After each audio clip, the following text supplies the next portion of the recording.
Vitajte na ostrove Madeira. Tento ostrov uprostred Atlantického oceánu je domovom bujných lesov, majestátnych útesov a kryštáľovo čistej vody. Vydajme sa teraz na cestu objavovania tých najčarovnejších miest ostrova. Naša cesta začína na São Lourenço, úžasnom najvýchodnejšom mieste ostrova, s dramatickými útesmi a jedinečnými geologickými útvarmi. São Lourenço je jednou z najobľúbenejších túr na Madeire, a to z dobrého dôvodu. Túra trvá asi 2 až 3 hodiny. Trasa je dobre udržiavaná a relatívne ľahko sledovateľná. Sú tu však aj niektoré strmé úseky. Chodník sa vinie pozdĺž členitého pobrežia a ponúka úžasný výhľad na Atlantický oceán a sopečnú krajinu ostrova. Poďme teraz do Funchalu, hlavného mesta Madeiry. Toto živé a očarujúce mesto je nádhernou zmesou kultúry a prírodných krás. Môžete preskúmať historické centrum mesta, navštíviť múzeum Cristiana Ronalda, prejsť sa po farebných uličkách, navštíviť obchody, trhy a miestne reštaurácie a ochutnať tradičné madeirské jedlá a nápoje, ako je jedlo z miestnej ryby s banánom, šťavnaté mušle, alebo nápoj ponča. Krátkou jazdou na lanovke z Funchalu sa dostanete do tropickej záhrady Monte Palace. Tu sa môžete ponoriť do pokojnej krásy exotických rastlín a vychutnať si panoramatický výhľad na mesto. Záhrada sa nachádza na kopcoch nad Funchalom a je domovom širokej škály rastlín a kvetov z celého sveta, vrátane mnohých vzácnych a exotických druhov. Vedľa záhrad nájdete aj funchalský zjazd na saniach. Tu máte možnosť spustiť sa dolu z kopca Monte, na saniach z prúteného koša, riadený 2 profesionálnymi vodičmi zvanými Carreiros. Jazda na saniach trvá približne 2 km a dosahuje rýchlosť až 30 km za hodinu. Ak hľadáte ďalšie botanické dobrodružstvo, musíte určite navštíviť Madeirskú botanickú záhradu. So svojou rozsiahlou zbierkou vzácnych rastlín a malebnými chodníkmi je ozajstným útočiskom pre nadšencov prírody. S približne 8 hektármi sa môže pochváliť krásnymi záhradami plnými farieb s viac ako 2000 exotických rastlín zo všetkých kontinentov.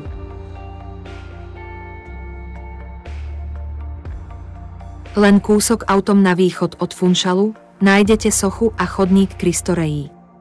Ponúka jedinečný pohľad na Funchal, pretože stojí vysoko nad mestom s výhľadom na prístav a okolitú krajinu.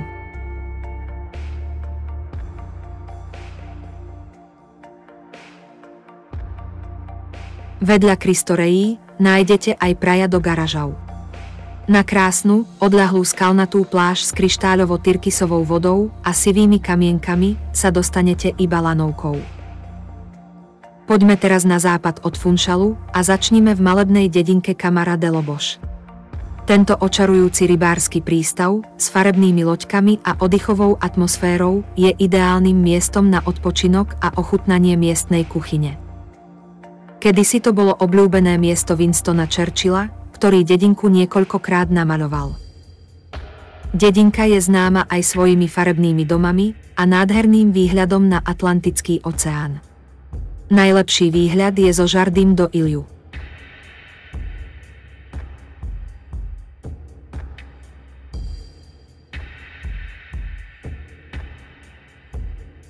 Krátkou malebnou jazdou z Câmara de Lobos sa cez kľukaté kopce dostaneme na Cabo Girao Skywalk. Je to jeden z najvyšších útesov v Európe a zo sklenenej vyhliadkovej plošiny ponúka úžasný výhľad na more. Ponta do Sol je malá dedinka nachádzajúca sa na juhozápadnom pobreží ostrova Madeira.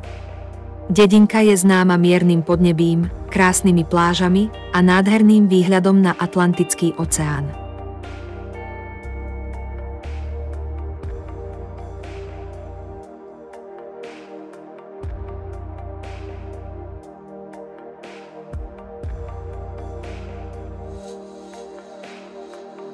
Tunelom z Ponta do Sol nájdete taktiež nádherné Miraduro do Pero a malú okennú skalu, ktorá vám poskytne ďalší úžasný výhľad na Atlantik a príležitosť urobiť úžasné fotografie.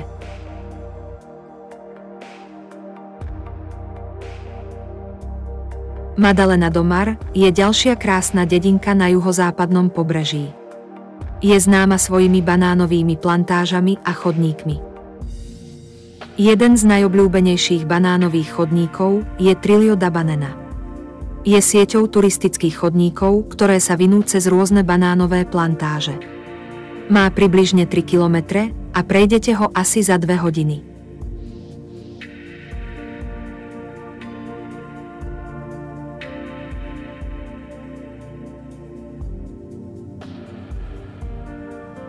Madeira je známa aj množstvom krásnych prechádzok a túr.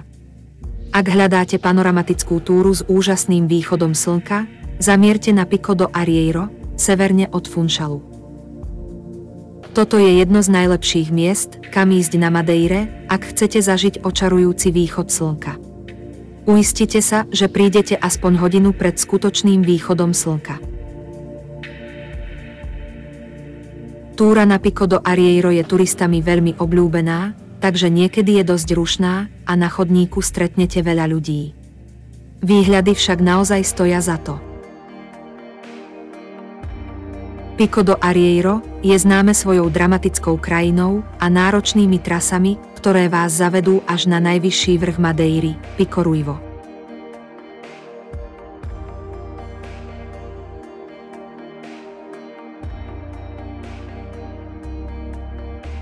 Teraz sa poďme pozrieť na Pico Ruivo, najvyšší vrch Madeiry. Dostanete sa sem buď túrou z Pico do Arieiro, ktorá vám zaberie asi 3 až 4 hodiny jedným smerom, alebo autom cez severnú časť ostrova. Je to tiež ďalšie skvelé miesto pre milovníkov východu slnka. Túra je mierne náročná, no úžasné panoramatické výhľady na ostrov určite stoja za to.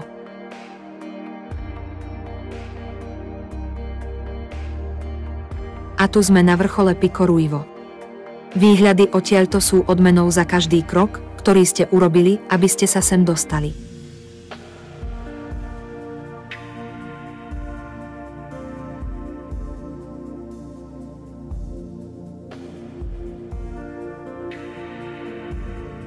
Naša cesta pokračuje stredom ostrova, s prvou zastávkou v Serra de Agua.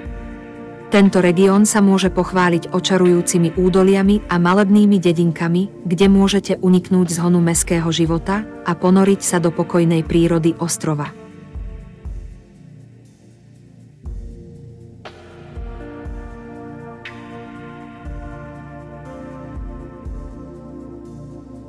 Našou ďalšou zastávkou je vrchol Bica da Caña. Ponúka úchvatný výhľad na oblaky prechádzajúce okolo a na severné pobrežie ostrova. Je to tiež fantastické miesto na pokojné túry cez miestny les Laurí Silva. Vyhliadka Bica da Caña je určite jednou z najúžasnejších vyhliadkových miest na Madeire, ktorá vás za každým odmení inými výhľadmi.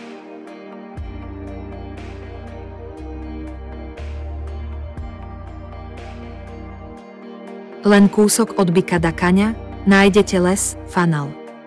Tento les je rozprávkovou destináciou so starými vavrínovými stromami. Čarovná atmosféra vás prenesie do iného sveta.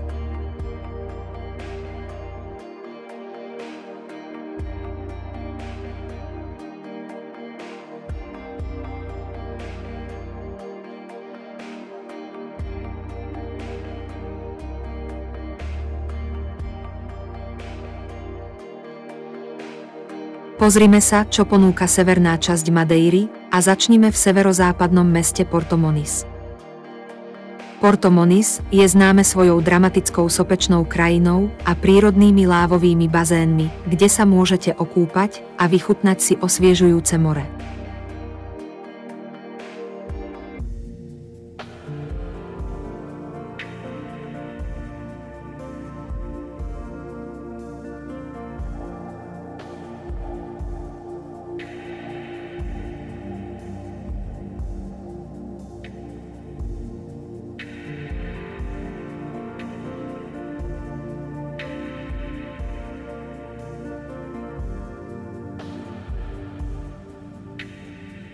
Len čo by kameňom dohodil z Porto Moniz, nájdete Ribeira da Janela.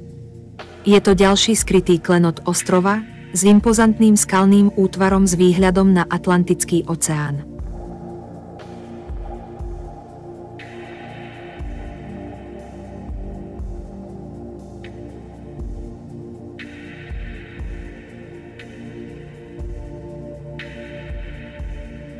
Ďalšou zastávkou na našej severnej trase je Seixal.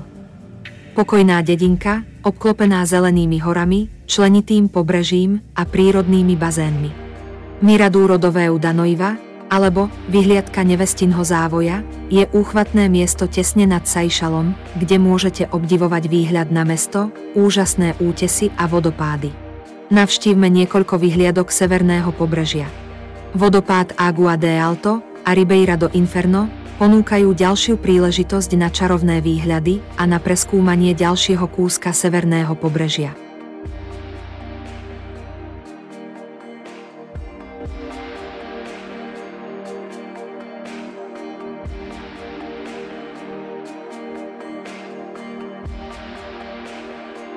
Miraduro da Vigia poskytuje nádherný výhľad na oceán a pocit pokoja, ktorý je ideálny na zamyslenie a relax.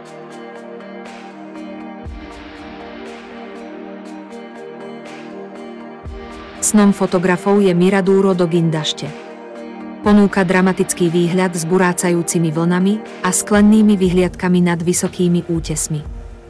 Ďalším klenotom Madeiry je Santana. Je známa svojimi tradičnými domčekmi so slamenou strechou, ktoré poskytujú pohľad na bohaté dedičstvo a kultúru Madeiry. Slamené domy sa stali jedným zo symbolov Madeiry a nájdete ich po celom ostrove.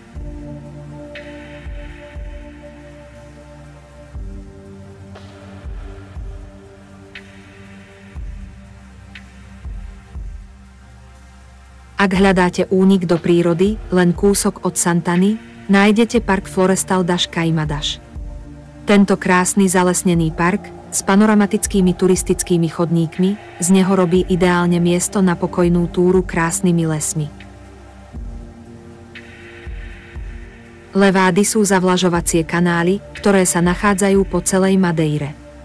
Návštevníci sa môžu vydať na túru pozdĺž levád, aby si užili sviežu scenériu ostrova.